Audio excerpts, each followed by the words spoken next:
శరీర వ్యాయామం కొరకు చేసేటువంటి ఒక పరికరం.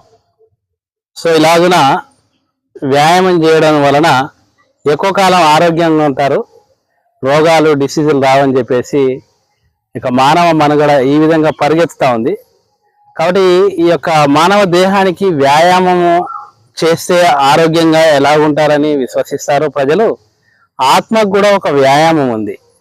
అదేమంటే దేవుని సన్నిధిలో ప్రార్థించటము, ధ్యానించటము, దేవుని యొక్క ధర్మశాస్త్రమైనటువంటి బైబిల్ని చదవటం. అందుకనే దావీదు కీర్తనకారుడు అంటాడు, యెహోవా ధర్మశాస్త్రమునందు ఆనందిస్తూ దివారాత్రములు దాన్ని ధ్యానించువాడు ధన్యుడు అంటాడు.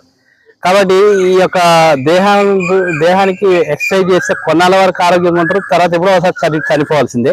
కానీ ఆత్మకు మరణం లేదు కనుక నిత్యము జీవించేటువంటి ఆత్మ కొరకైనటువంటి వ్యాయామం తప్పకుండా అందరూ చేయాలి. ఈ వ్యాయామం చేసిన